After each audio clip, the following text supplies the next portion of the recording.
It's 1,500 people who come each year to Las Vegas to hear the most libertarian economic speakers in America. It's organized by another libertarian conservative thinker by the name of Marcus Gaussen, who's written, I believe, 25 books, all of them very libertarian economic thought. And he's got John Fund of the Wall Street Journal coming. He's got Larry Kudlow, Judge Andrew Napolitano, Peter Schiff, and one of the other keynote speakers is myself, Wayne Root. And after my speech, I'll be doing a book signing. And now I've got my own radio show in New York, Chicago, and Los Angeles. So I think it's pretty obvious. I'm pretty hardworking, and I'm trying to get the libertarian message out. I've crisscrossed the country about 20,000 miles. I've been to libertarian events in just the last 3 months in New Jersey, Indiana, twice, Nevada, California, twice, Ohio, now Minnesota, Georgia, South Carolina. I'll be in Texas on July 4th, probably the biggest honor yet. They're having the biggest tea party in the history of America in Dallas at JR's Ranch, South Fork. 50,000 people are expected, and I am not only the speaker, but as of now, if nothing changes, I'm going to close the entire event. They've asked me to be the final speaker of the night, to close the whole event in front of 50,000 people.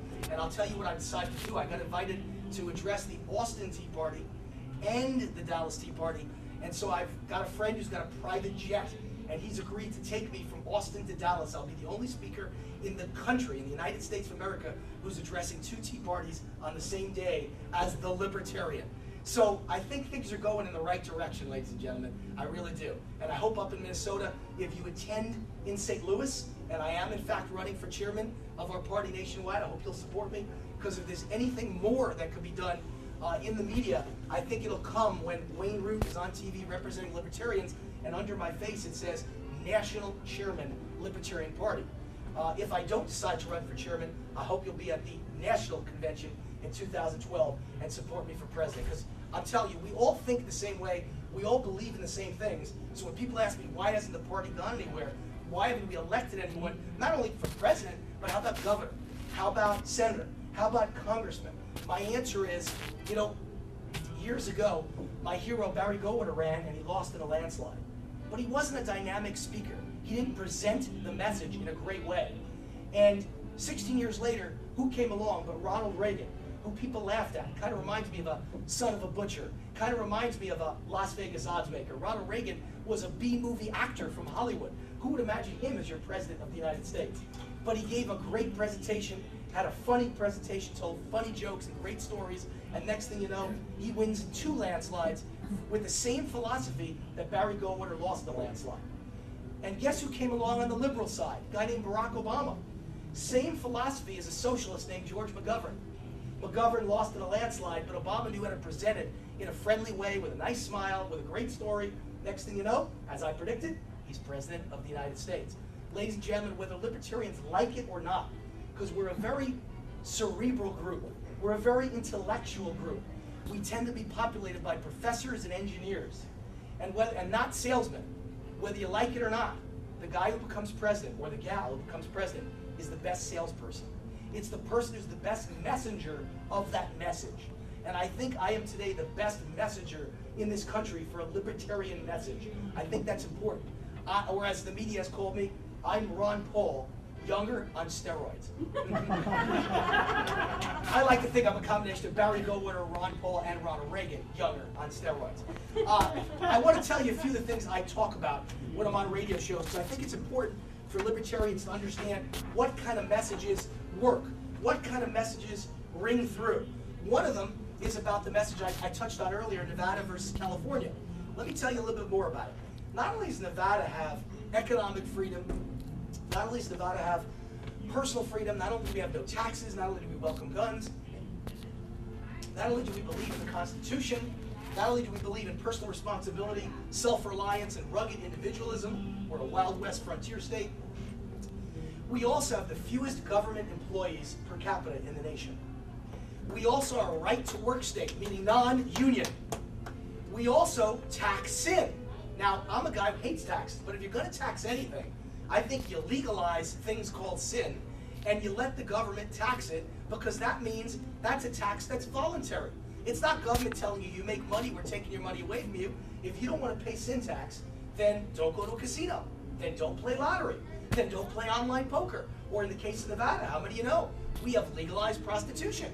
You know what I say to people who ask me about legalized prostitution? If you're really against prostitution and you want to end it tomorrow and you want to put madams who run prostitution in prison, I think we should put Nancy Pelosi in prison. Because she runs the world's biggest brothel. There's no bigger brothel in the United States Congress. And you know, the thing about Nevada is we have freedom. Nobody tells you to go frequent a prostitute. What we tell you is it's called a states' rights issue. And if we want to legalize prostitution and you don't in Minnesota, you know what I say? Great. And I feel the same way about almost every social issue. If you're more conservative than us, if you don't like it, you have a right to ban it. We have a right to make it legal. That's what the Founding Fathers wanted. That's what the Constitution's all about. And I think most social issues, from assisted suicide to abortion to gay marriage to stem cell research to you name the issue, I think they all, in some way or another, are states' rights issues. And some people disagree with me in the Libertarian Party. They say, no, you should have no right to ban them. Oh, medical marijuana was the other one I was trying to think of. You should have no right to ever ban marijuana. You should have no right to ever ban assisted suicide. Well, here's the thing we got to understand as libertarians. I am the most pragmatic libertarian you're ever going to find. I am for freedom in every single one of those things. But the reality is that America is probably not going to legalize gay marriage for many years to come. Maybe never. And America is not going to legalize medical marijuana for many years to come. I think that'll be sooner than gay marriage, by the way. But maybe never. And America is not going to legalize assisted suicide. And America may not legalize online poker. But I hear that California is an inch away from doing it because they're desperate for money. I hear they're going to legalize online poker and they're going to legalize marijuana, not medical marijuana, all marijuana, and the state's going to sell it and tax it. And that's why I'm a states' rights guy, because in the end we have to be realistic. Fight for it on the national level, great, but accept that the progress will come on the local and state level. Accept that once it's tried on the state level, something like medical marijuana or online poker or even gay marriage, accept that once it's tried and the public finds out, the American people are smart sometimes, and once they find out the world isn't flat, we don't fall off the edge of it, and that issue won't kill us, I think then they become more liberal about it. They become more open-minded about it. So your best bet that's a Vegas pun, your best bet in order to get it legalized nationally is to first try it on a local and state level. That's why I remain a big fan of states' rights. In the end, you're always better off having laws that are closer to you than having lawmakers and laws that are decided 3,000 miles away in Washington, D.C. by people who don't know you and don't care about you. That's not to say the ones who are close to you care any more about you, because in many cases they don't. But at least you're closer to them. You can picket them. You can call them. You can protest. You can give money to their opposition much easier than you can to someone who's thousands of miles away. And as a national politician, your $2,000 contribution means nothing against him. But state assembly, state senate, mayors, governors, $2,000 is a big contribution. It means a lot. So you can have an effect locally. So here's what I talk about. Nevada has all this freedom. And in the last 10 years, 1 million new Americans have moved to Nevada. Native Americans, people born in our country. I'm not talking about immigrants. Native Americans. During that same period, 1.35 million Californians have left, or I say escaped from California. You think there's a correlation there? If you don't believe it, let me tell you what California's got.